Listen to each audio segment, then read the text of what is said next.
Kua o Palopsi Naua me Salt Lake City, Utah. Ko whie tai reki mo tō. I he watae whiawhi koe ni. Ki he tau polo kalama ko i anga maheni. Ki mua ke tau hoko atu e tau polo kalama. Ko whakamo pē ke mo mea i o kou lau whoki a ngahi tohi o mo whai mai. I ho mo mata ia ko i polo kalama koe ni. I kai ke ngata i he ngahi whakaloto lahi. Mo ngahi whakamooni. Pea mo ngahi pou o ku mo whai i he ngahi tohi koe ni. O ku hounga au pito ia ki he motua whai polo kalama koe ni. Kono hi ngā ko lawe. Ngari o ku iai hatokoni ai polo kalama koe ni. Kia ki tau tolu ko toa pē. Kai ke ngata i he pēsi koe ni. Ke te ki tau tolu ko ia ku tau mata ia ai polo kalama koe ni. Koe ku atu ai whakamalo. Ke te ki mo tolu. O mo hanga ko ia o vahe. E tau polo kalama. Ki mua ke tau hoko atu i he whiawhi ni. O tō mua kore ki he lau mahari. Ke ne hanga mua o tāpua kina ki au. Pea whakakofu a ki au pea pulupulu ia ki au hono mālohi. Ko hi koe mea te tau whetala noa aki ki ai i hani. Ke lawa ke hoko ia koha makatuunga. Me koha whakawae. Ke whakamālohi ai. A e tatui mai tau whakamoni. Ko siso koe kalaisi. Koe alo ia oi otua. Ko ia nane whakahoko ai wheilau huhui. Mo e wheilau whakalelei ko ia. O lawa ai e koe pia moau. Ke maua whainga maari. Ke lawa ke whakamaa. E tangahi whihala ki makatuunga. E wheilau huhui ko ia. Nai whai e kosi sukaisi. E hon. Mo mea i pēa laukonga ko ia ki he ahoni. Ko e te whito e tau resoni ko ia o hātu. E he tohi resoni ko ia o e wikeni. Ko e tohi resoni whoki unau ngā ke whoi rea kua ngata ia. O sa ia ange e whoi whakakau koe ni. Kua whakatu atu. Aia kua lava e kua osi. Aia kuha angahi mea koe te tautara noa ki a he ahoni. E tohi māti o vahe ua whitu. Ma ake vahe tahanima. Loke vahe ua tolu. Mo tohi sione vahe hono tahahima. Aia o kuhanga e he ngai potfola koe te tau lawe ki i he ahoni. Whakatahai mo ngai potfola na tau warea. I he wike kua osi. I he ngoue ko ia ko Getsemani. E au mai eni i he ahoni. Ai whanonga ko ia ai eiki. Ke ne hau ai ki he mo unga ko ia. Pe koe tafunga ko ia. Ko kolo kofa. Pe koe mo unga ko ia o kāre ware. Ke whakakakato. Ai misiona mo uhinga. Na e hau ai o mau ai sino whakamaterie. O nofa whakataha. Na moki nau tolu ko ia. E hono taimi. E koe kuonga koe ni whai ki ai. E tau tala noa. Kau loto peke u te atu beha ki mape. O whikau aki mo Jerusalema. Ke toi o mai e tau manatu. Me he wike kua osi. Ki he weekend. Ka pau te ke sio ki ho o mape. I whaha i to o matau ko ia o oku. Asi ai eiki. Pa mohono pulupulu kulukula. Aia koe mounga ori we ia. Koe whaitu koe nau tūru tui ai, koe ngou e ia koe ia ko Ketsemani. Pene tau si o rewa na e o mai ia i he pō ko ia na e whaike e tau tānoa hui kuosi. O taki mai ia ki he nofo anga ko ia o he taura eiki lahi o kui ko kai a whasi. Aia ko hono api nofo anga aeni o ku asi atu i he whahai tō hema. Pea he ahoni te tau tala noa ai hono ave mea kai a whasi. O ave le vaia ki a poni tusi pai late. Aia koe ko vana ia o siutea, pe koe wahe whanua siutea i he taimi koe ni. Pe ka pau te ke sio ki ho o mape, ki he tua a kolo ko ia o Seusarima. Te tau sio ai o ilo ai mo unga ko ia, pe koe ta funga ko ia o kāre mare. Aia nai tutuki ai eiki ko sisukalaisi. Koe o atu pē ki i mape koe ni, ki toi whakama opo mai a ho whakakaukau, ki he tuunga koe i tau iai i he ahoni. O ku pehe foki e hani i. Koe mamahi koe ia na e au sia, pe na e whepaki, pe whetauraki, pe a moe eiki, i he ne tōlu tui koe ia i he ngou e ko Ketsemani.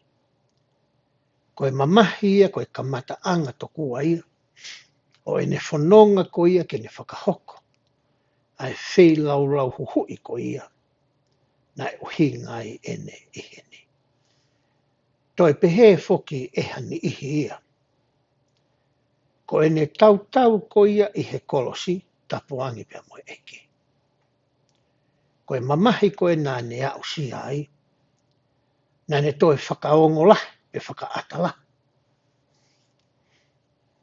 Ai mamahi ko ia, nā ne whetauraki, mo ia i he ngou e ko Ketsemani. Ka aku pehe foki e he tokolahi ia. Koe hārewa mea nai hoko, ki he eiko sisukalaisi, i he wahaa ko ia o e ngou e ko Ketsemani, pea moe mounga ko ia o kāre mare. Koe po uri e nai whai ai e ne lotu. I he ngou e ko Ketsemani. Pea o maia i he pō ko ia, he api ko ia o Kaiafasi. Te uki tala noa whikau aki mo e tangata koe ni, pea mo e uhinga ko ia u asia i hono hingoa i he wholwhola. Ka pau te ke ako ai whakataha are rea, pe koe se nate ia koe o e kausiu, e taimi koe no sisukalaisi, na e ui ki nau tolu koe Sanhedrin i he lefa Britania. Toki hanga i koe whatungai. Ka koe whuirefa Britania, koe Sanhedrin. Aia koe ki whakataha are rea ia, pe koe se nate ia, na nau hanga toka ngai, a ngahi mea whakasiwire, pe a ngahi mea whakalotu. I he nofo ko ia ai kausiu. Pe na e apitanga, ai se a Sanhedrin kon whaika e kutala noa, i Seusarema. Ko Kaiafasi, koe taura eiki pure ia. Koe tangata ia na ne hanga pure, ai whakataha are rea koe ni, pe koe kausena te koe ni. Pe whakamatala koe a historia. Na e whiunga honau toko lahi, mo i toko whituta. Pe ne rewa krupula lahi e tolu, na e to'o mai me iai, a kau me mipa koe ia, o e whakataha are rea anga koe ni. O e whakataha are rea koe ni, o kou tala noa ki ai. Na e to'o mai me kau whāresi, na e to'o mai me kau sikalaipe, pe a to'o mai me kau mātua, pe koe elders. Koe kurupu ia tolu na e unu mai me iai, a kau me mipa ko ia, o e whakataha are rea koe ni, o kou tala noa ki ai. Pane hanga rewa e he pure anga kariki, ki mua i he pure anga loma, pe a moe pure anga loma, o oange ki he kurupu koe ni, ke nau mau ai mawhai kakato. Ke nau hanga whakarere mo toka ngai mo pure. A ngahi mea whakaloto whanua ko ia o whikau aki, pea mo e kau sio. Ko hinga ia na e o mai ai. A sisu klaisi. I he tangata koe ni ko Kaiafasi. Pena o mai le vai ki a Kaiafasi. Ko tuku aki i. Mo hia na e whakailo koe ki ai. Ke whakamau i e se nate koe ni. Ko ene pehe tokua. Ko e alo ia o e otua. Fwere whapitania ko e blasphemous. Ko e blasphemous ko hata o ku fie o tua. Ko e mea ia koe na nau whakailo aki ki a ia sisu kalasi. Ke pehe ko e alo ia o otua. Kana e loto foki ai se nate ia koe ni. Pea mo e kautaki koe ni ia. Na nau loto nau toi ke kai ke tautea pe a sisu pe tukuangi. Na nau loto nau tolu ke tāmate ai eiki. Kane kai ke mau e he se nate ia koe ni. Pe whakataha are area koe ni ia. Ai mawhai ko ia. Pea mehe pure anga loma. Na e whakatapu. Pea tuku e maalohi mo e mawhai ia koe ke tāmate i pea toha mo iata. Na e tuku ia ki he pure anga loma. Wa taimu koe na nau o mai ia i koa asi sokalaisi. Na nau awere vai ia ki a pailate. Hange koe mea koe nā ku talanoa ki ai ane nai. Ko pailate ia. Ko e kovana loma ia. I he taimi koe ni o sisu kalaisi. Nā ne pure i ko ia. Ai nofo ko ia.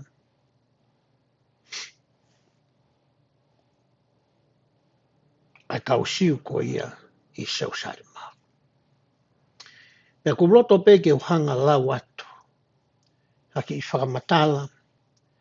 Pea me he tohi koe ni nā tau talanoa ki ai ki mua koe institute ko ia ai ki he whakawa fo pehe ai.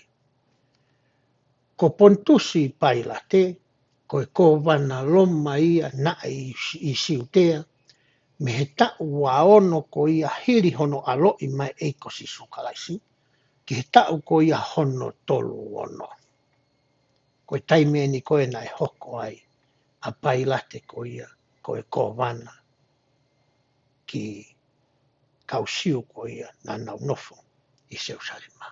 Hoko atu e talanoa ko ia ai institute. Nai pehe ai. Ko i pailate ta tau pe eni, na ne tuutu uni ko ia ke tāmate i hakau kāreri. Ai aku hā ia tohi aluke, vahe ono tahatolu, vesi ura ki, pe mahono wa. Pe hoko te whamatala ko ia, ai tohi institute. I temi ko ia nai awea i koe e he kautaki, ia mo e kausiu koe ni. Madi koe koe kausiu kotoa eni, koe ni ihi eni o e kausiu. Na nau tui whakataha mo e kautaki koe ni. He tamina nau awea i koa sisu koe a ki a pailate, na anau ririu e nau tolu ia e fwoi talatala ki i ko ia na e whakailo ki ai a sisu kalaisi. Na keike toi ngawe aki ai fie o tua ia. Na nau hanga nau tolo talaange ki a pailate. O ne peheanka ai. Ko sisu kalaisi, o kune hanga e ia o a koi. Na kune hanga ia whakaloto i kakai. Ke nau wanga tu, ki he pure anga whakaloma. Na koe taha ai whakatātāna nau oangi. Ke whakamooni i aki ai tuku aki i unau whai. Na e pehe na e malangai ehe eiki ia. Ke oua te nau toi totongi tex. Ki he pure anga loma. Ke heia mo e whamatala koe na tau situ a mai mea ai o whikau aki ko ia. Mo e whihu i koe ki he eiki pe o totongi ke nau totongi tuku hau. Ki a sisa. Pe talangi he eiki. O mai a nge fo i seniti. E fo i paanga ke tau sio koe mo wakai ke. Pani whihu i angi. Koe i misi o hai. O kui he fo i paanga koe ni. Pea nau tari. Koe i misi o sisa. Pea toa e fofora koe ni. Ave ki a sisa. Ai mea a sisa. Pea ave ki he otua. Ai mea. Ai otua. Ha me whamatala e ko ia. Na e pou i he eko sisu klaisia. Ai lao whakapolitikare. Mo e lao whakafonua. Ai e koe tuku aki i loi ko ia na e whai e ni ihi koe ni. pia nau talaange ki a pailate. Ai mea ko ia o ku whai e he tangata koe ni. O ku hange to kua ha tarisone ki he pure anga lo ma. Pe taimi koe na e whainga ia pailate ke whaka eke eke. Ai eke. Whanongo tala noa pailate he whetano aki koe na e whai. Tako si so kalaisi ia. Koe tama ia me kāreri. Me he wahe whanua kāreri. Koe toko taha whoki na e pure ia pe koe ko wana ia wahe whanua kāreri ia. Koe tama koe ia ko Herota Antipasi. Ko Herota Antipasi ai ko wana ko ia na ne whai koe fu kātoanga. Ia whaafei mai ka ono ngai kau ngā mea. Ia tau o runga pe a hula to kua tapuanga mo e tau whetano aki. Ai ofe fine ko ia o Herotiasi. Ai ana e mari ko ia ia mo Herota Antipasi. Ia mari ia ai tui. Ai ko wana koe ni. Ia tau o runga ko ia ofe fine o Herotiasi. Pane talangi. Koe hape mea te ke fie mau me hukupure anga te ufuaki a mau. Kane hanga foki e whae ko ni Herodias. O whakalotoi hono o whiwhine, ke ne kore ai ulu o Sione Baptaiso.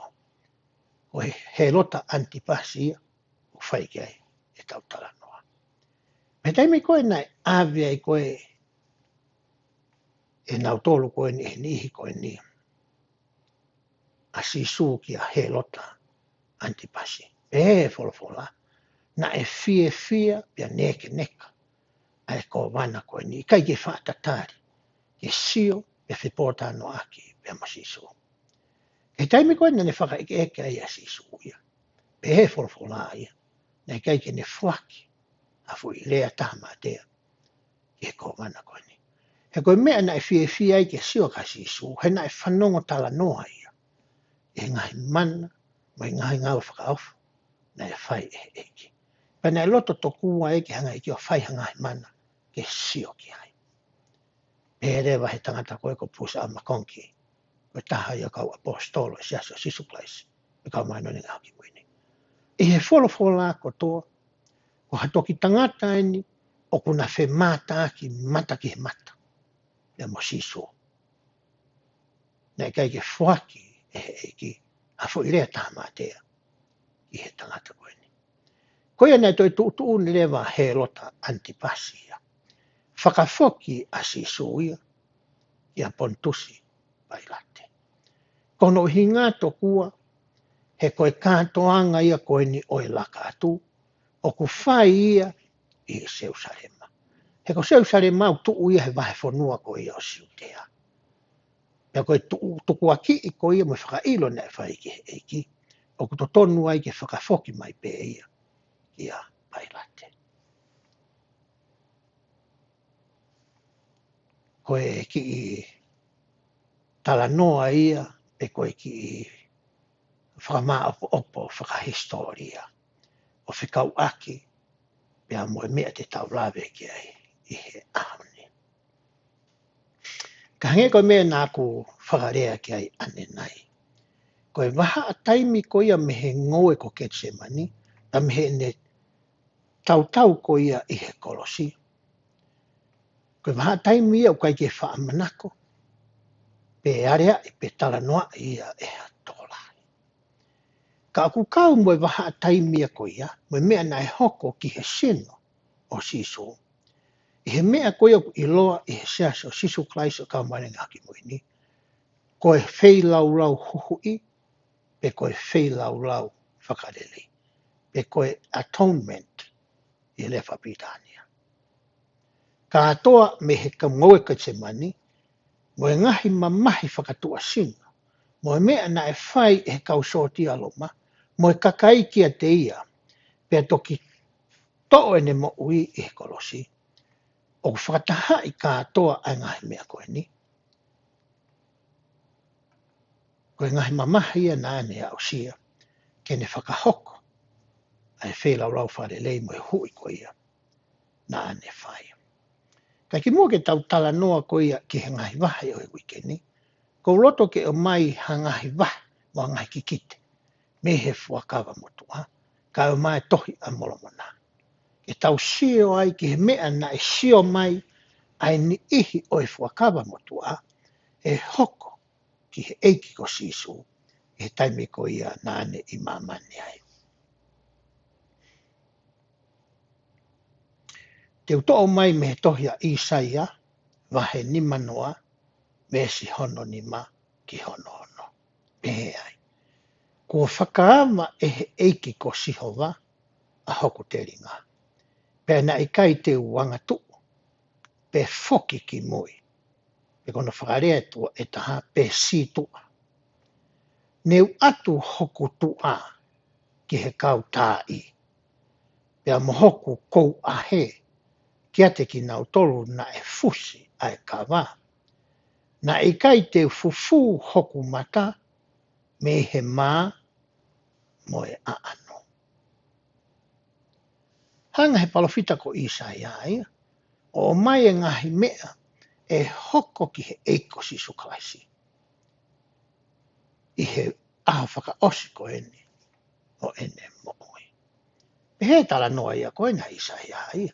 Kai ke hā ia e whai ko osperi. He na nau fusi hono kawa. Kau tui ka pau te tau eke ange ki heni i. Ku nau ngai aki ai fusi ko ia ai kawa. Koe mea koe mea ko mamahi. Ne ongo i he honi. Ko mai foki he kau poto i tangata ai ai mea to kua. Ke whakaau ngai.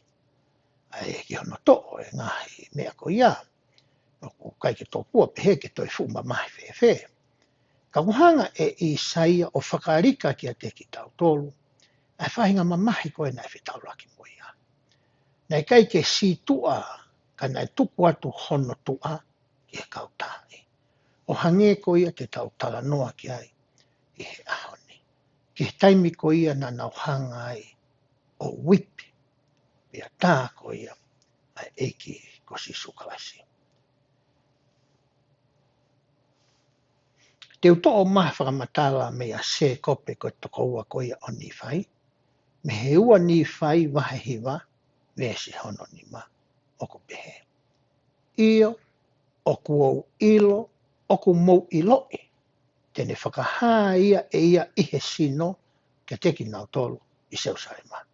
Tala noa e na se kope ke taimi koe aloi ma eiko si suklaisi pene tupu hake ko ia i Seusarema. Me hoko tene whamatala. Aia nā tau hao me ai. Mana tui foki na tupu hake a rihai mono whamiri i Seusarema. Pe whikau i ke nau hola pe me ai. Kau hingai pe koe se kope. A Seusarema koe na tau hao me ai. E hoko tene whamatala. He oku tāu ke hoko ia i a teki nau tolu. Ke hoko e hao ko ia a eiki.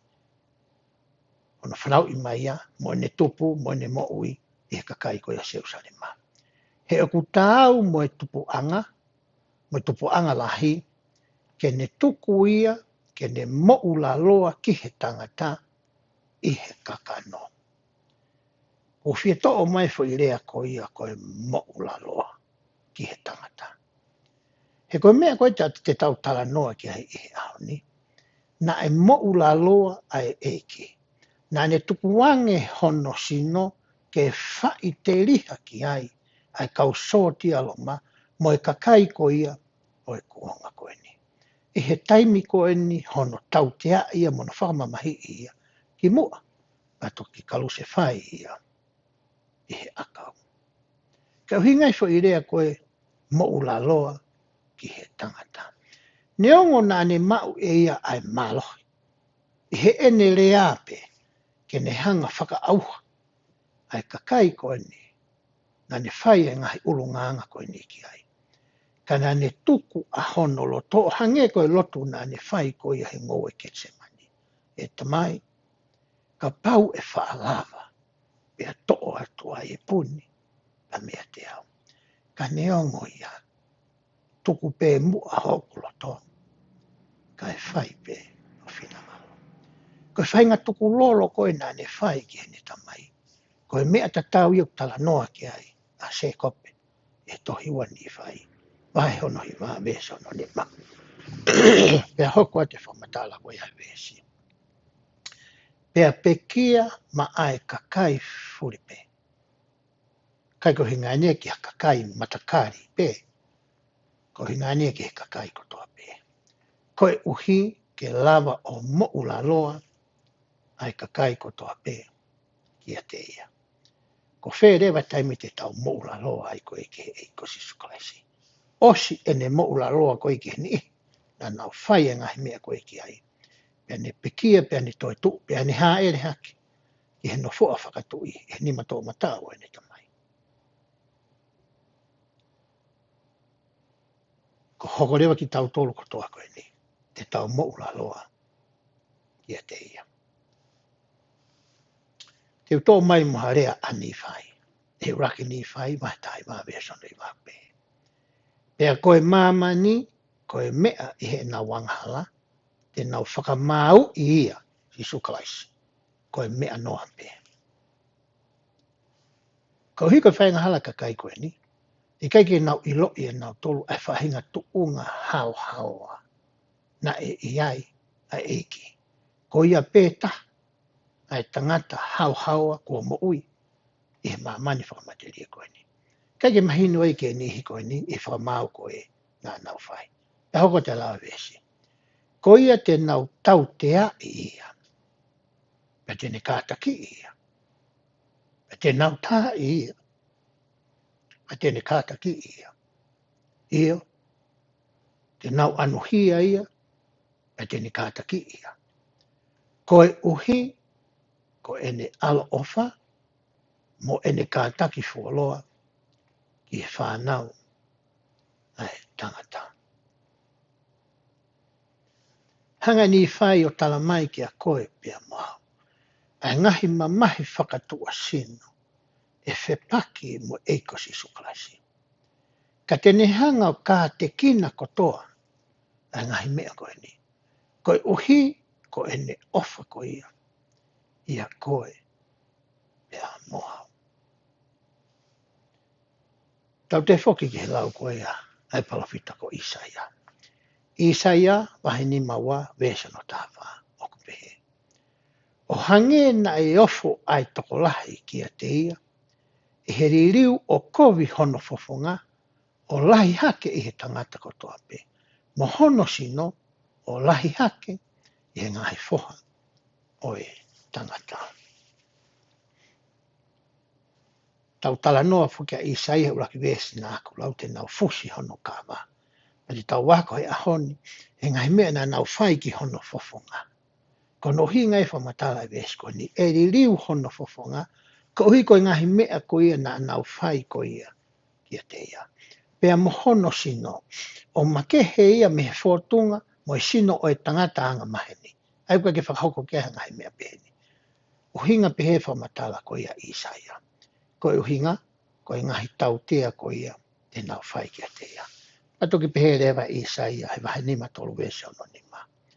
Ka na e rawea ia, ko e uhi, ko e tau ngahi ngala. Na e whakawolu ia, ko e uhi, ko e tau ngahi ia.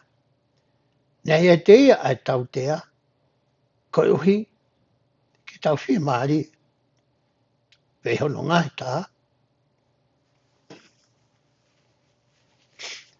o tau mo ui ai. Hanga e he palawhita ko Isaia. O ne hanga whakalu ko fua mai ki a te ki tau tonu. A ngahi mea ko ia na e hoko ko ia ki ai. Pea na e loto whia maari, na e loto le rei pe ia, ke whakahoko e ngahi mea ko ni ki ai. Ko e uhi, ka tau whia maari, pea tau mo ui.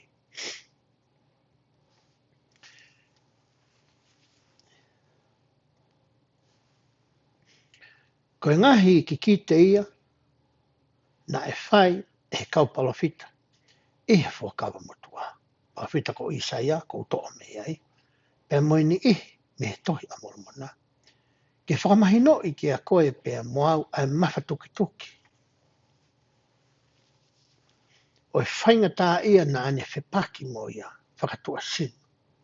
I he waha a taimi ko ia, o e ngou e ko ke simani, pea mo e mo unga ko ia I kāre ware. Ke lama ke taimi ko te tau talanoa ia e ko ia, he talanoa e aoni, o ki kai ke tau sio tokua tau tolo pehe, na e hoko pe nia e kuonga o Sisu Kraisi. Ka tau sio ki he talanoa ko ia e aoni, ko e talanoa e nia ki au e amakoe. Ko e mea e nia o ku hoko ki au e amakoe. Pe ka pau te ta sio po wakai ake a mata seo ata ko ia. I he tāko ko ia a ngai tohi lau konga o e wikeni. Ko tui e tokoni mai lau maari e ki a te koe. Ke lawa ke whakam tō ki holo tō, ai whainga mawha tuki tuki ko ia o e mama na e fōu ai e kosi sukalasi. Te ulau rea me tohi mātiu, wahe wa fitu, vese ko ia hono tahanima. Pea he vese hono tahanima. Pea koe mea na e whai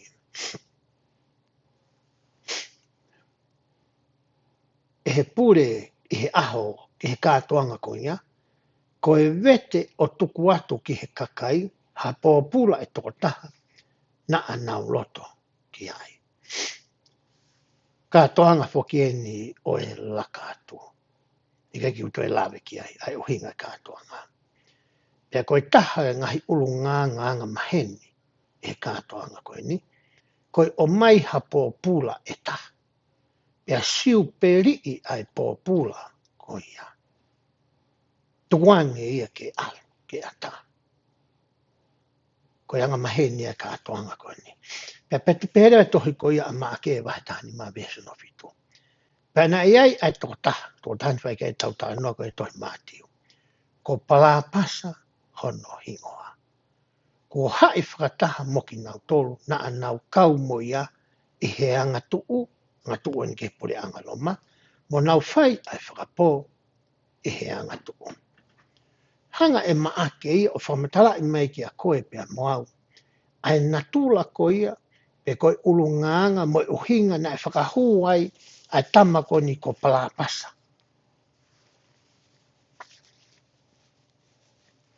Ai aku tau tala noa ki ai. Ka huinga ne whakahu ai ia, kono hinga koe tama ina ne toha mo ui, ani ke. Kai ke ngā taina ni whinga ke anga tuu, ki he pure anga loma. Pehe tohi ko ia institute. Ko uhinga fo I rea ko ia ko palapasa, o uhinga ia ko e foha o e tamai. Ko e foha o e tamai. Ka uhinga fo I rea. Pea pehe rewa e whamatala tohi institute ia. Ko e ngahi tohi whakakariki ko ia I he kuonga ki mua. O ku asi ai mātiu wahe wa fitu vesi wa no ki a palapasa, na pehe ia. Ko hingoa ulaki ko ia o palapasa ia, ko sisu. Ko no hingoa kakato, ko sisu palapasa. Ko hingoa ia koe o palapasa. I he ngahi tohi whakakariki ko ia. Na e riu me iai ai tohi tapu whakakariki ko ia ku iloa ko e Septuagint. Ko no hingoa ana ko sisu palapasa. Ka koe palapasa koe ni whai tau tāno koe ni, ai foha ko ia o e tamai. Koe tangata kaiha, koe tangata na ane tāmate I hani ike, koe tangata na ane anga tuu ki he pure anga, ka ko sisu ia, koe tangata ia, na e hao hawa. Pe hoko atu rewa ai lau ai tohi koe ni, pene pehe. Ko ki tau tolu kotoa, ko ku tau hange ki tau tolu ia, ko palapasa. O ku tau whonu I he whai anga hala. Ko e ngahi whoha whai anga hala ki tau tolu.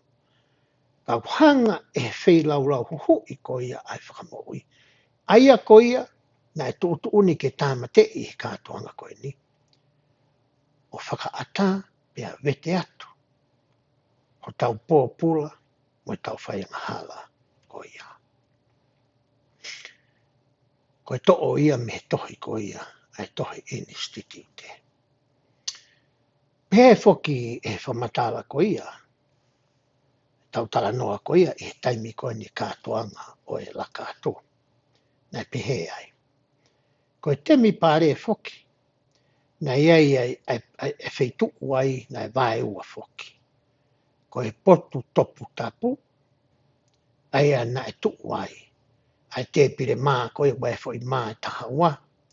Na e tuu ai ai te elango ko ia pe koe mama ko ia na ni whakamangia. Ai te mpare. Pea tuu rewa e pui pui ko ia i mua he pui pui ko ne hanga o pui pui. Ai potu topu tapu me potu topu tapu o e topu tapu. Na e tuu ai ai orita ko ia namkakala. Ai na e tutu e taura eki. E whakailonga pe whamanatu aki. Ai alaha namkakala haki.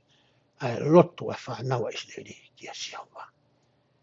E taimi koe te tau whakaawa ai ai pui pui ko ia. Koe wheituu ko ia te ke huat pia e taura eki. Na i loa ia koe potu topu tapu o e topu tapu. E koe holy of holies. Aia koe wheituu ko e ni, koe mea pē tahana ai koe puha o e fuakawa.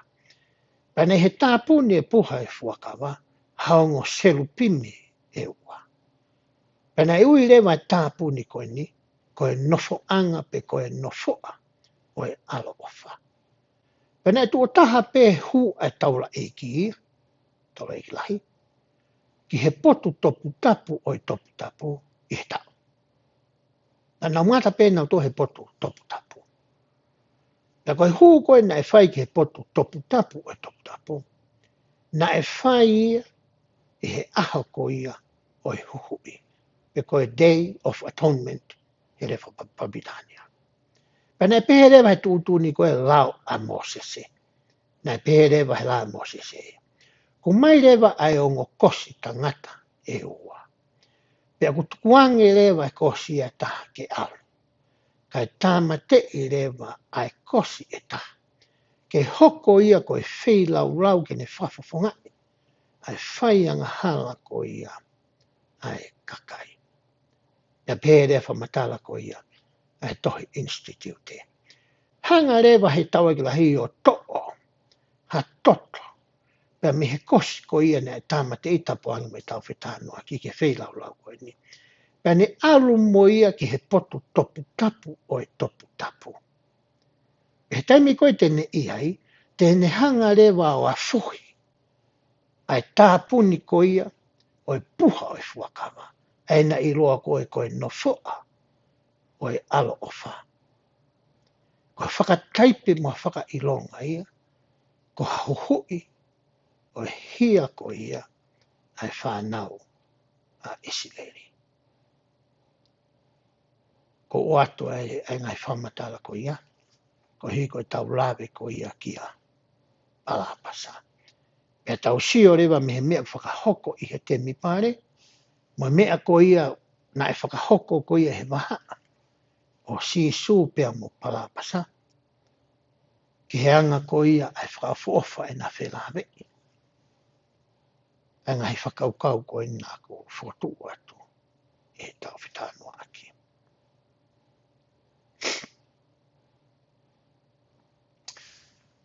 Westa hawa alu ki he wesi wanoa.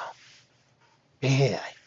He na ane ilo uhi ngaini ki a Pontusi Pailate.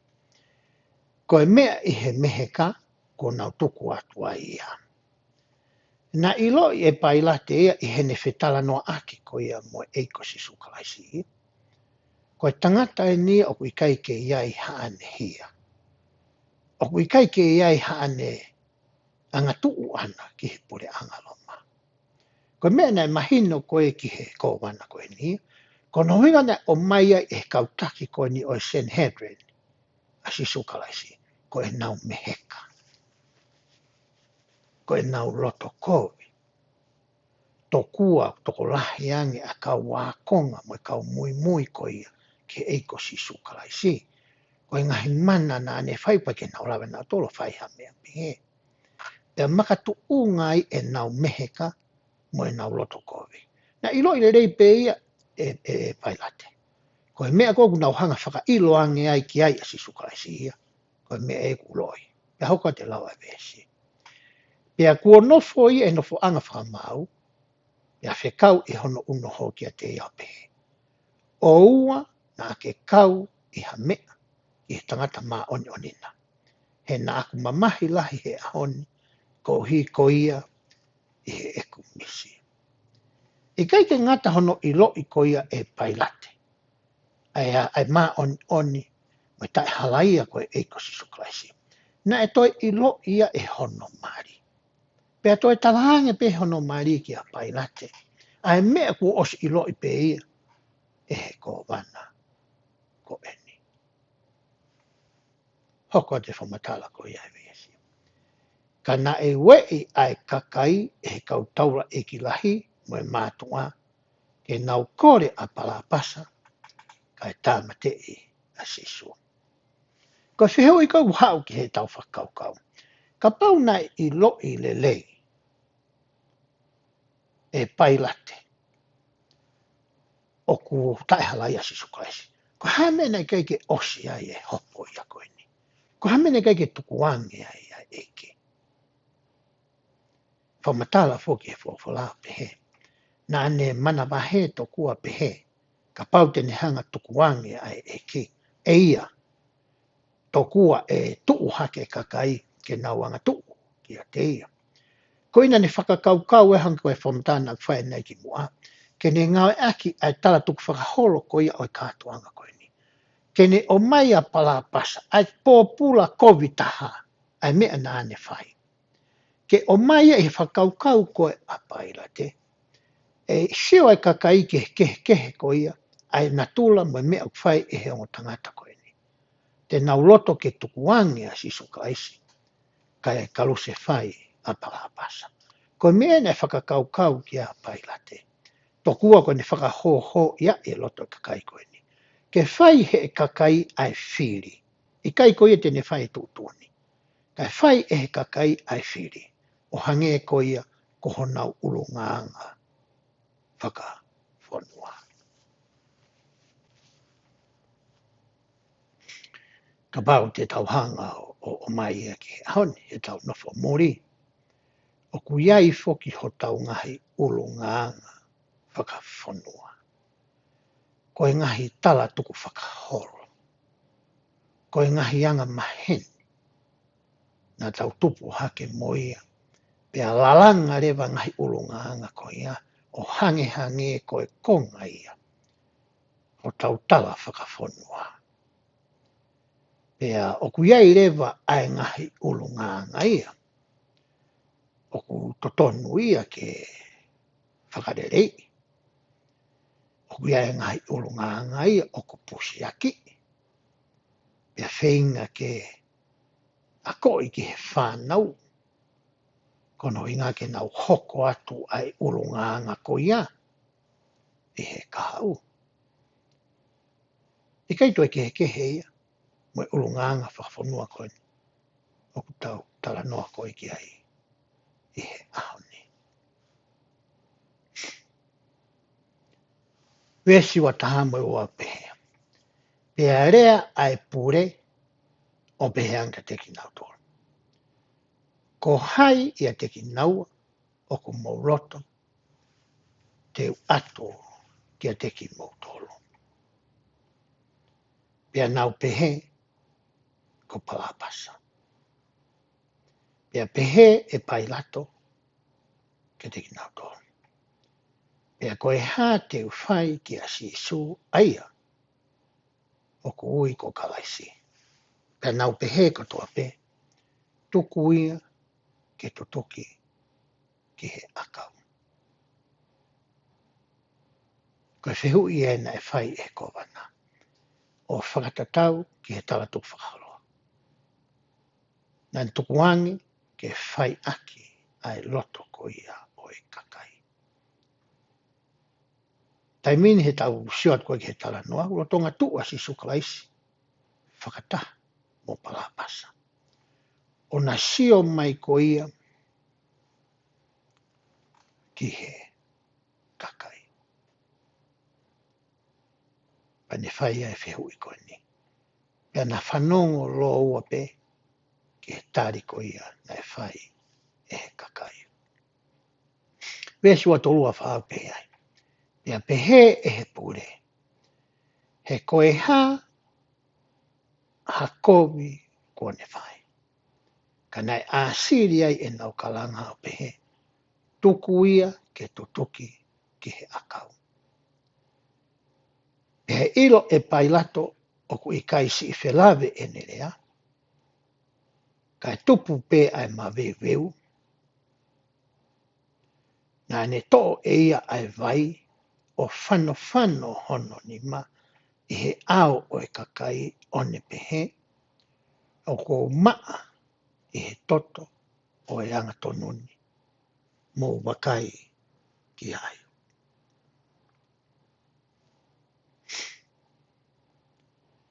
Tala noa e whamatala ia ko e ni ke te tautonu. Mahino pe koe ki a pailato. Koe loto eni o e kakai ke tukuange a palapasa. Kai kalu se whai ai eiki. Na e loto rewa pailato ke ni ngawe aki. Ha ulu nganga whakafonua e ta. O kuanga maheni ki ai kausiu. A hono fufulu ko ia pe koe whano ko ia. A hono ni ma. Ne kai whoke ngata koe ulu nganga whakafonua ne kausiu. Kana e whakawa e whoki ia e whakamatala na e whai e Mosese. Koe lawe na e oange Mosese e tohi teita lono me. Wahe ua taha. Vesi ono ki hono fitu. O pehe ai.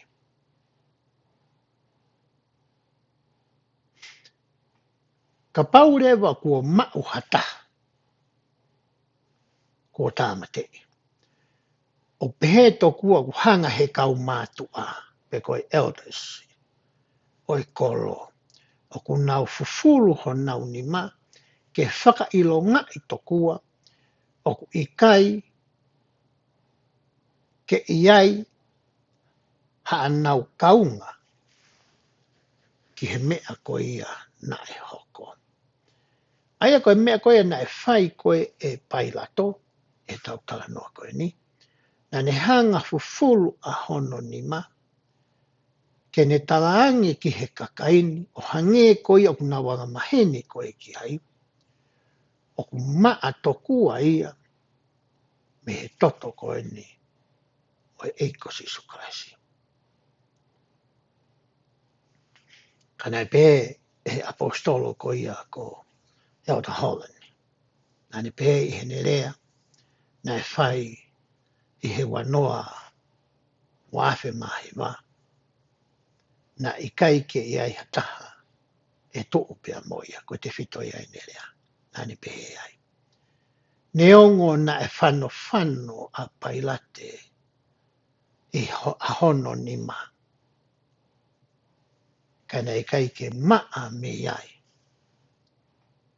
A e toto ko ia o e eki ko Sisu Kraisi. Ko e talanoa ia o mai ko ga tautolo e māteo. O whekau aki. Na mo e taimi ko ia na o mai ai a siso ko ia. Ki he kovana ko ia ko pailato.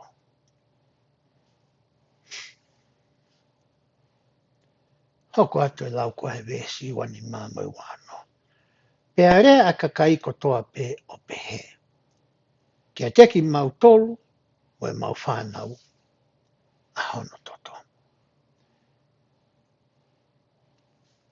Talanga whoki e pailato.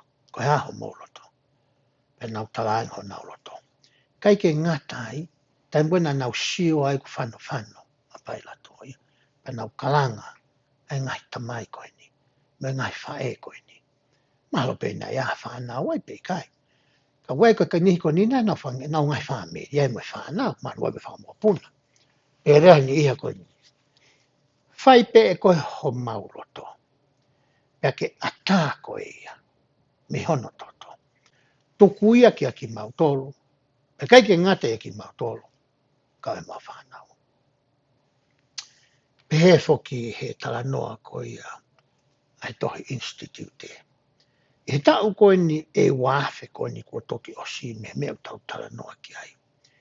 Whaangawe aki e toko lahi. Ai fo i rea koe ni ke a teki mautolu a hono toto mo e mau whanau. Ke nauhanga tuku aki e aki angahi mea koe u hoko ki he kau siu me he taimi koe ia o kalaisi o au mai ki he ahon. Koe whamatala ia o ku whai e toko lahi. Kai hoko te whamatala toa institute. Ka kohono kalu se whai ko ia o eiko si sukalaisi ia.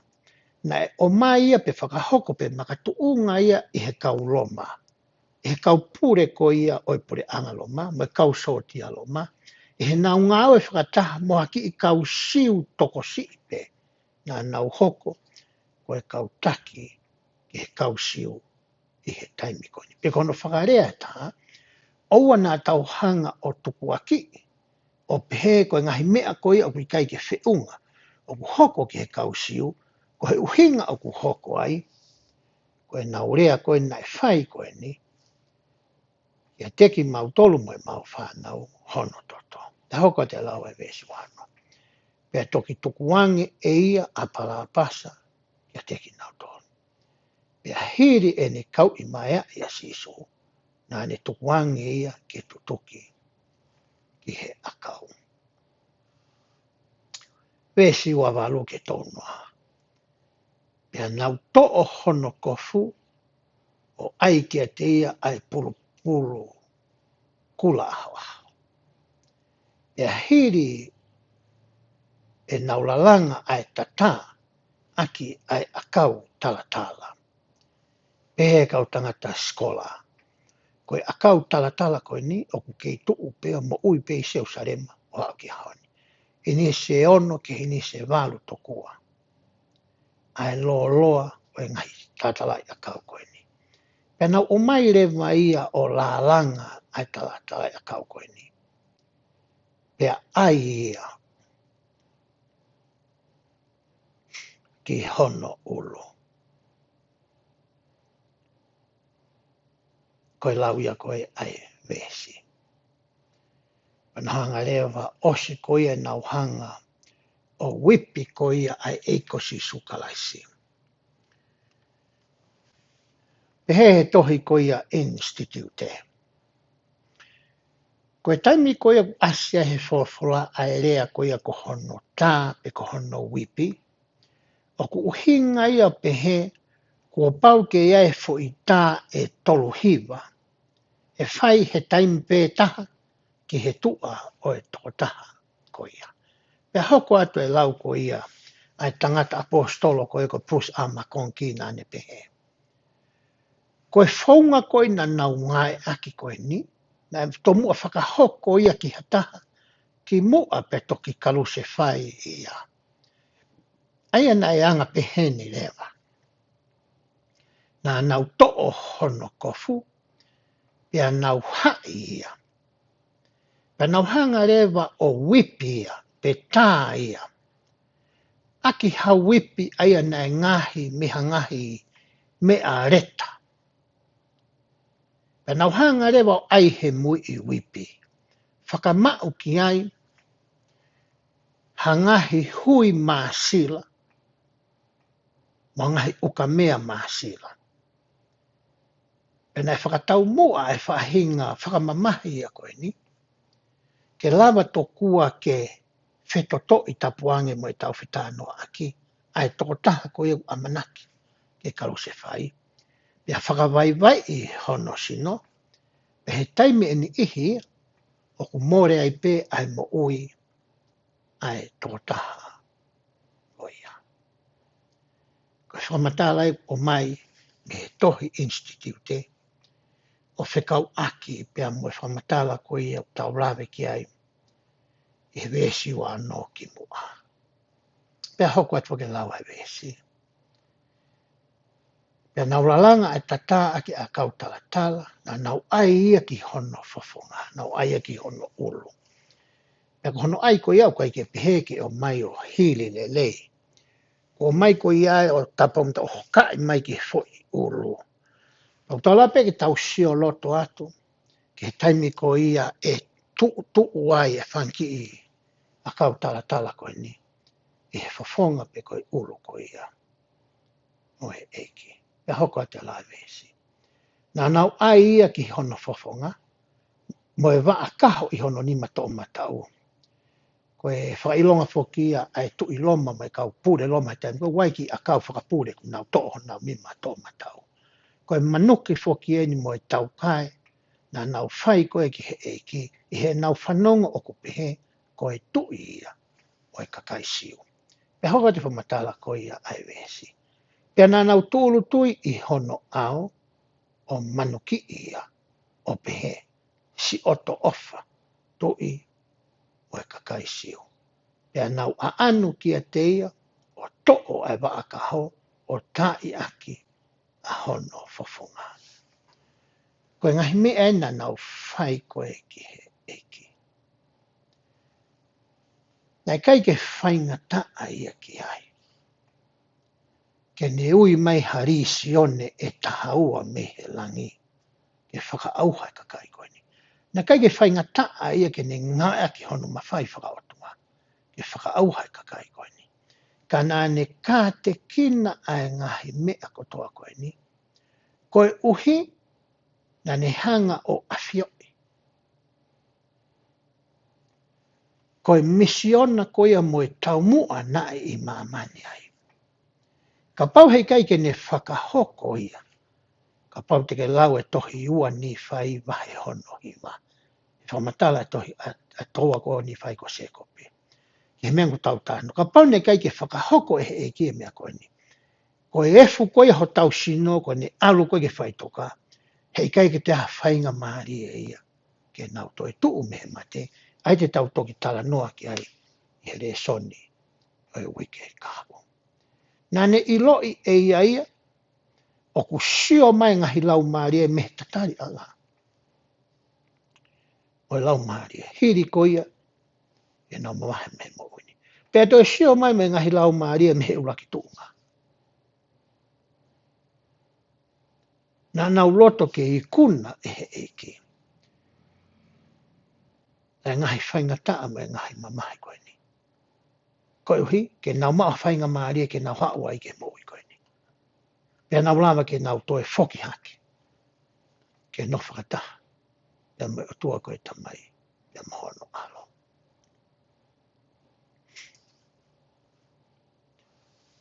Vestou taha vehe. Pea hiri e nau manuki ia. Na nau toa e pūpuru mea te ia. Kai toi ai hono kofo o nā ke te ia. O taki atu ke tutuki ki he akau. Ka mai rewa maake ai ki i fo i whakahu mai maake i fo i whakamatara ko ni taimi ko e nā ne fua mai ai a hono kolosi. Pe maake tahani mā vesu wata. Pea nā nau pure ke fua hono akau e toko taha ko Saimone ko e Sailini. Ko e tamai a Alexa Anita mo lo fusi. E ne aluange ia ko ne hao me he tuku uta. Hanga e maake o mai e hingoa o e mata pure ko e ni. Ko ia tokua na e tokoni ko ia ki hono fua a e kolosi. O e eki. Fe rewa a koe ia moau i a honi. Fe kolosi ko ia o kuta fua. O kuta fua toko taha pe ai kolosi ko e ni. E ku kau whakataha mai ia mo eiko si sukalaisi. I he fua kolosi o kuta whai. O hange ko ia na e tala noa ke ai tohi a mātiu. O whikau aki pia mo e hāmonga.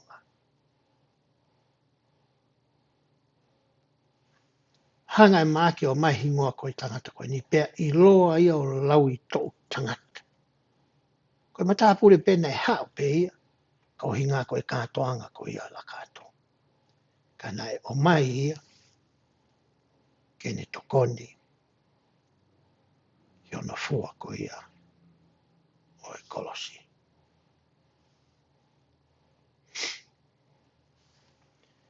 E ngahi wesi koni ko tau tala noa ki ai i he aoni. Tau lawe ai o whikau aki, pia moe mamahi ko ia, na e au sia e he eki. Na e whakahoko ki ai e he kausoti aloma, e he kakai, ki mua, pia toki tutuki ia i he kolosi. Ko e konga whakaosi ko ia o e mea te ulawe ki ai i he aoni.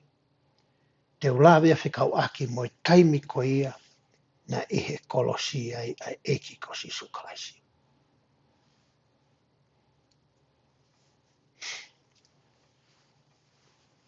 Te uto o maha whamatala pe me he tohi tolu ni whai wahi wa whitu vesta tolu ke tā whanga.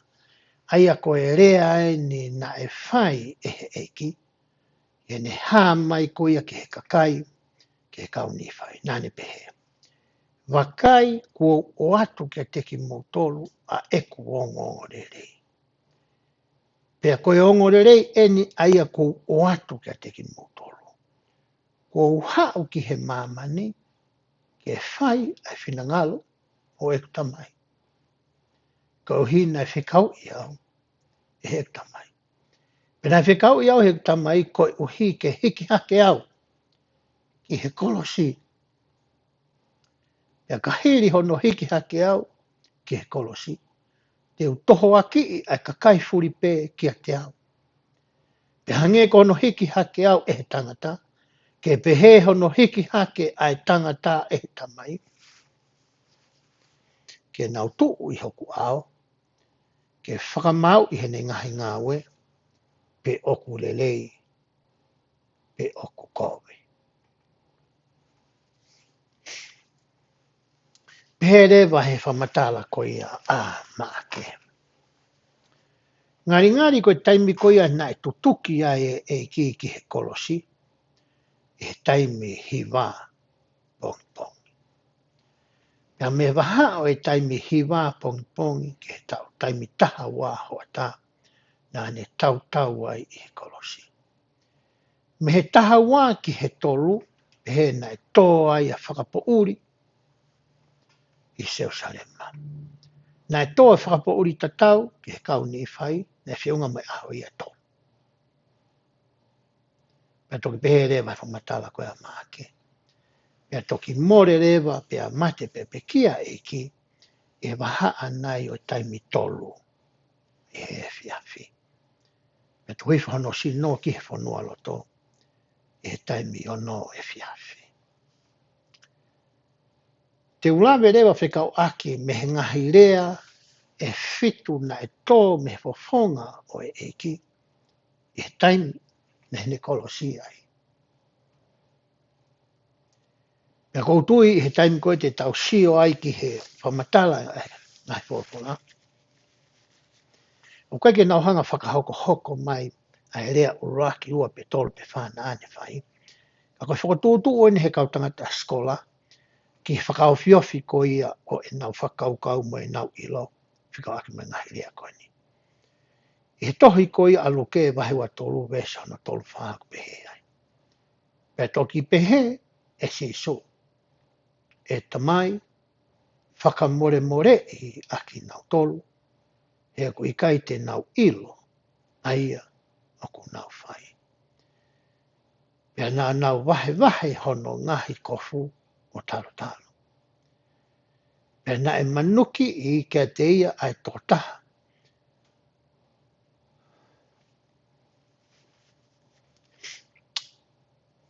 Mahati o toki lawa te he mea ko hono wā. Ko e uraki rea ia, na e tō me whawhonga ko ia whakamoi. Nā ne kore ki hene tamai, ke whakamore i mua aki nau tō. O hanga he eki, o tā si ping e taimi koia na e whetau raki ai me ngai whaingata a koe ni. Ko tui koe si pinga koe ia, e toko nia ki a koe pe moau, e ta whepaki me ngai whaingata a koe ia, o he mo ui koe ni. Ko si pinga upanga he eki o mai ke te ki tau tolu, e taimi koe na e whepaki ai mo e whaingata a koe ni. Na e mua mua ki a te ia, ai otua ko e ni tamai. Pe mai ngahi ulunganga na e a koi ki a te ia. He ko ki tau tolu koe tau nofaka materie koe ni. Koe tamu tau whepaki ai mai ngahi whaingata, wai mea lalahi ua o hoka te ki tau tolu. Uluaki, o kutoe mālohi, e whewheka angi, e tau tui, e kohono ua, ko e tau situa, pe a tafoki, pe a mehe eki. Wea e tola, o tau ngai kāinga mo tau ngai whamiri. O koe ngai mahaki tauhi, o kunu nau whe ao whaka aho pe a moia. Ia nihi koe ke nau toe lama ke whai hanga aue, nau si nofo bei api. Ko hi koe ke toe mau he si noha malo. Ko hi koe ngai mahaki whakatua sino koe ni. O tola he nihi ko hanga o la vei. O kunu nau piki tai, tiki he wau ka mea. E whakaututu e nau whakamoni mo e nau tui mo e nau whalala ko ia ki he otua. Neongo, o ku ikai ki he nau sio ngari ngari, e toi whai ha whakalakalaka. E toi whelame, ha mea ka tiki nau toi. E koe rewa ni ihi, ko ni hoko pe koe ngahi ahi mi whaingataa koe ni. Ko nau ongo i pe hange koe ki ha tokoni whakalangi. Ko nau tafoki nau tolo na mehe otua. Nau whaka ikai, o ku ikai tene mo oi. Tokua o kai tene whanongo mai. Ki honore o. E ko honauri o tam nau tangi en koe ki a te ia. Ka koe tai me ni kuanga iki o mai ngai whaingataa ke tau ki whe ao mo ia. E haki i taimi. Ko hiunga he hoko e whaingataa ia ia ko ia. Ko ha mea te tau wako mea. E hoko i ka whakamalo hinga ki a teki tau tolu. Whakamalo hi e ho tau wā pia moe o tua. Whakamalo hi e tau whalala kakato me mau tau tukulolo kakato ko ia. Ki he o tua. Ko e mea ia koe tau tala noa ki ai. I he ahoni. Hoko a te lau e wēsi whanoa ki whātonu. Pea na e rea ange ngo toko ua, ngo tangata ni ua. E ne tawha ko ia o eki, ngo tangata mau rao koe ni. Pehe, i kai te ke mana wahe koe ki he o tuare ange tamata ke tamata. He ku ke mala ia foki. He au totoni ke te ki taua, he koe totongi totonu o eta ngāwe. Tange tamaki tama koe, nan talangi he eki. Ka pau koe eki, kamu ka ti whamu ia ki tau tolu. Tange he matapuri koe taha. Ko taua ia koe ta, o hinga ta he ne taua koe mea pēnā ta whai, koe totongi ngāwe nā ta whai. Kana peang he tama koe ni. Kana e kai hakovi e whai e tangatani. O inga ni kia sisu. Ia peang e ia ki he eki. Ke mana tu i au o ke ka hoko ki o pureanga. Toi reange eki kia i ko sui rea hono wana tō me kolosi. Ia peang e sisu kia te ia. O kou tala mo oni kia te koe. Teta i pala taisi mo au. E ahoni. Whauhinga i foki e tokola. Ai uhinga o e rea koe pala taisi pēna na o hake ki he langi. Tau waka foki tau tolo i loi me he ngahi mauanga toko ni ke. Koe pala taisi o ku tala noa ki a he eki ia. Koe tatari anga ia o he ngahi lau maari e. Hiri ko ia e nau mate. Me he mo ui whakamateria koe ni. O ku tanua e sino ia e kere kere. Kai mawahe atu e lau maari e ai o ku ikai whaamate. I pala taisi pe koe tatari anga ko ia o he ngahi lau maari. Ai ana e alu ki ai pe haere ki ai ko siso klaisi. Hiri ene pekia. Ai tala noa ki ai tohi apita. whahinohino ko ia ki taimi na ni alo atu ai ki he tatari anga o e ngahi lau maari e. Stohi a sio newa e tahi wawe e siwa no ka whitu pehe ai. Ko ia e he mamata a si sū ki he ne whae, mo ia konga ko ia na ne ofa ai, o ku tu ofi, na ne pehe ki he ne whae, whewhine, wakai, ko ho tama. E a rea ia ki he a konga, wakai, ko ho whae. E talo me he whitu ula a ko ia, na e awe e he a konga ko ia, ki hono api. Ko hai a konga ko ia tala noa ki ai vēs koe ni. Ko sione whakahāia, na o angi ki ai rea koe ni ai ko si sukaisi. Ka pau ko si sū ko e uraki whohalahi ia o mere mo so se wha. Whakatatau ki he lao ko ia a mo se se. Ko taimi ko ia ku mālo roa ia tamai, o ku oange lewa e ni koloa wahe ki ni whanau tangata, pa ku oange lewa i nasi e ua ki he whohalahi. Kono hinga, kono tokanga i ko ia o e whamiri, tau te whito ki he ui tau pe ko e whae mo e toenga o e whanau. Ngari whamatala ko ia kau tangata ata mai ia. Na hanga si suklaisa o oange ai ngofua mo e mawhai ko ia ki a sione whakaha. Ai koe na e riu hono sino, ki he sino o e riu. Ki he hoko atu ai ngā ue ko ia na ane whai, ki he whae ko e ko si suklaisi. Mana tui whoko e tau ilo whakamui pe ki a so sefa ai ne tamai, taimbuane ne tau tau ai, na na whikumai ko a mau ia ki he temi pare. Pea pūri rewa si o sefa ia me he ngahi re ko o ti me ngahi wholomola. Hangi pe kau tangata skola, ngai ne o spekia si o sefa ia. Ka koe rea ne whai e ki e whae koe ni. Vai o futu vesi hono whanau pehe ai. Pea hoko sia hono hiwa o e whetu o la a.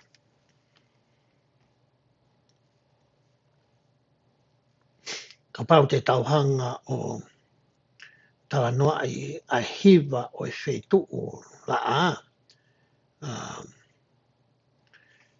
Tau tala noa whoki e ni na he hiwa ki he tahawa, na me he tahawa ki he tolu.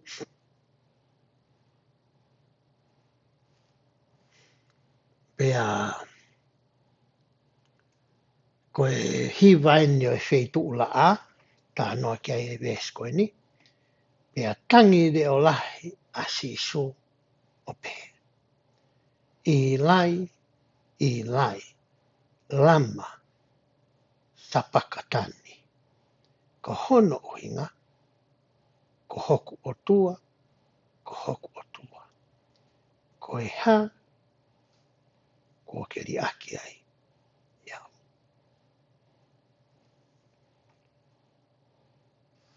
Taime ni nai o ngo i ai e ki. Hange ku iai haweiri. Hange ku o to'o atu e lau maari e o e whakaroto lahi. Pa mehe o tua ko e tamai, o e ngai hoste ko ia o e langi. Wange na tau sio koe, e ne lotu he ngoe ke te mani. Nei hao e kau tawhi kau whakalangi, ke whakaroto lahi ia. E taimi koe ne tau koe i he korosi.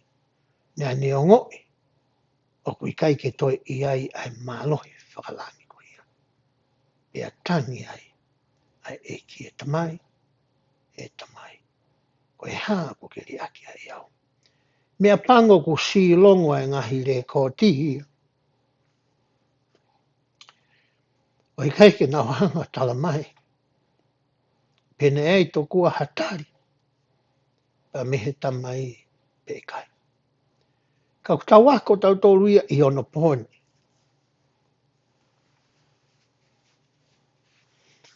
E taimi koe nei whakahua e profita sa samita.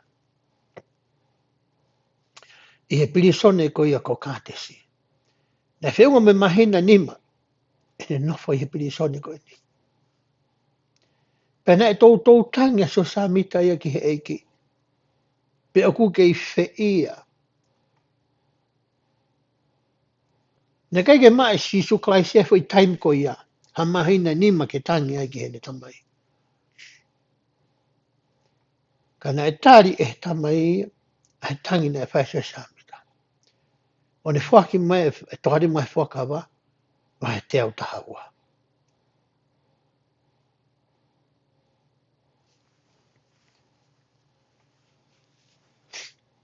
Tohari mai fuaka wa te au taha. Nane hanga fuaki mai me te au owa. E tangi ko ia. Ne fa se wa. Nane pehe foki. E tamai ko fe ia ai pavilione o fufuai. Aho fafonga. E kai ki utoi lao to e tari na mai e o tua koe tamai. Ke se samita. Te toki lau ia. E koe. A koe tangi e nei whai he iki. E whee nei koe pia mua. E he taimi wa uai e ta whainga ta ia ki he tuunga. Ko ta tau whātu ki he o tua. E ta tangi haki. Ki e te ia tamai. Koe haa ko ke riaki a iau. Ka ko palomesi mai. E ngai wholofola ia. A ko ne whanongo ki he tau ngahi loto. A ko ne tari ia. E he taimi te pire pe ia. A ana. Sione wahe tahi wawe sua walu pe ai. E a hiri a pe ilo e si su ko whai o ose ngai mea kotoa pe.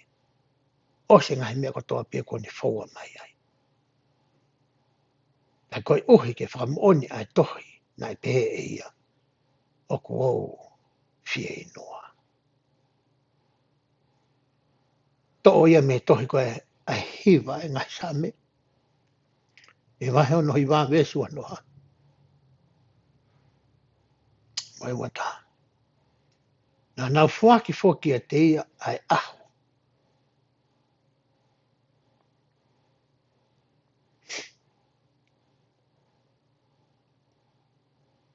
Koe ko mea kai. He fie inua. Na nau tuku mai ai vai mahi ke win. Ai koe vesko hono wahiwa e tohi koe. E ngai sa me vai hono taka vesua watahana hono vesua no ape. Ko fesi hoku loto he lau kovi e ko fonu I mamahi e na ko kumi ki hani I ke ofa mai kana e kai tota. Mai kau whakawhie maari kana I kai te ilota. Na whaosia ke vesko hono wataha. Taimi koe ni kamata ke tuunuku mai e mate ke he eiki. Ngahi mea katoa na e hoko ki ai. Kune ngoi. Kune whi mao. Aino. Ko ha mea nai whai he kautangata. Na nau hanga tokua o unu ai isope. Ai ki whangi a kau ko ni wui ko isope. Ko whi an kau ko ni me hangi ha polosi vari. Na winu ia ki he oma. Ko vinika. Ko vai vinika.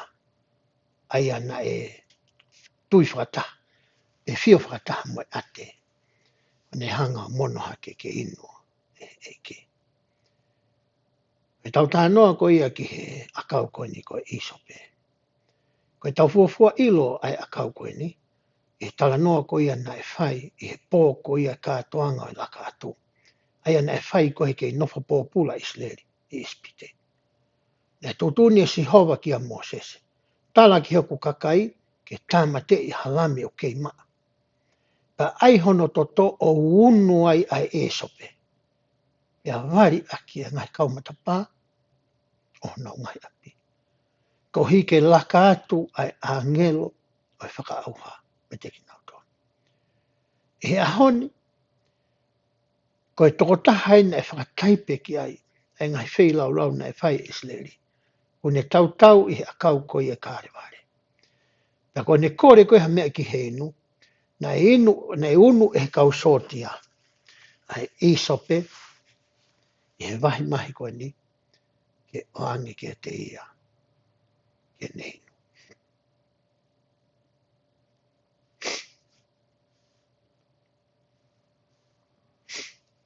si wahi wau pehe ai. Pena e tu iai ai whonu i he vai mahi, pena na unu ai o mā i he vai mahi, o ai ki ai kau i isope, pia o hake ki hono fofonga, o hange koe nā whomatala ki ai. So ne wata hawe sto nuak pehe ai. Pia kua mau e si su ai wahi mahi pa pehe e ia. Kua ngata ia. Pia punou hono fofonga, o toku hake, hono lau maari. Pia toi pehe lea vai luke ves whāno, vai. Ua tolu ves whāno. Pia tangi de o lahi a si su o ne pehe, e tamai, o kou toku hake o lau maari e, ki honi ma. Pia hire ne lea pehe, pia peki a ia.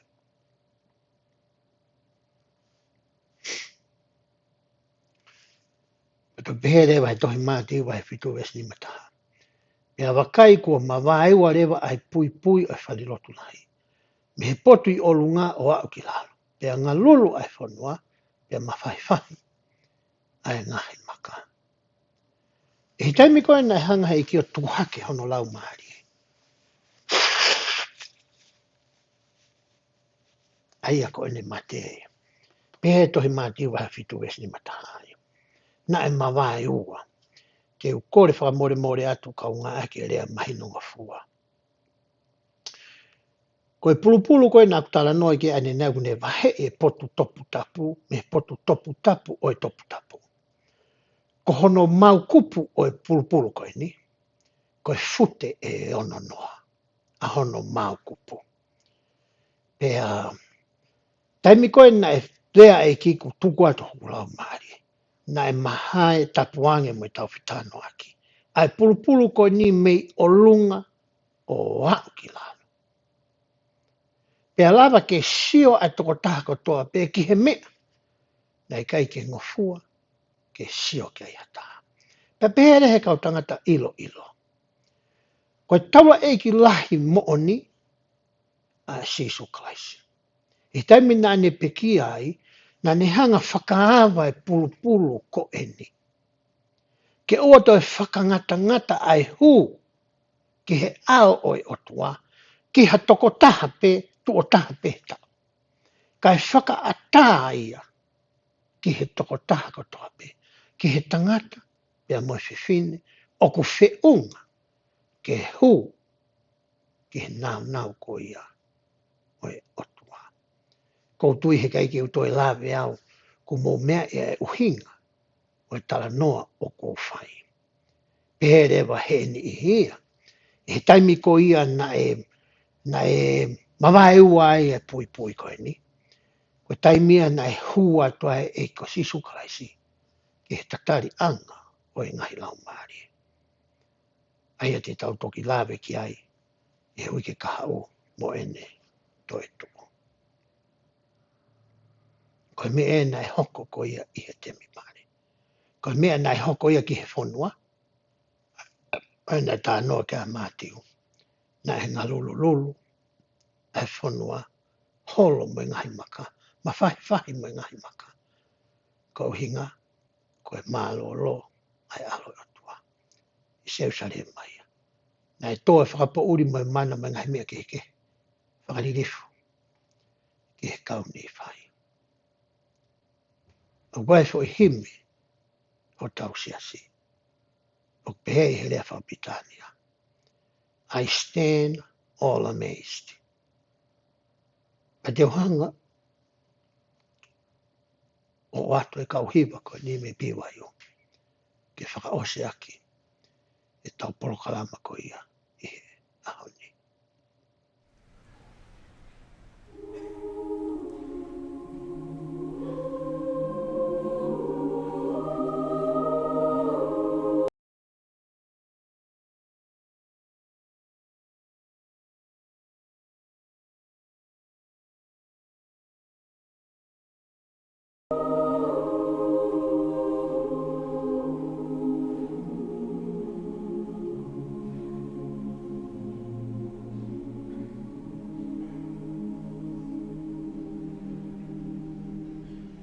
I stand all amazed at the love Jesus offers me.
Ko e whamonia te watu i e whiwhin.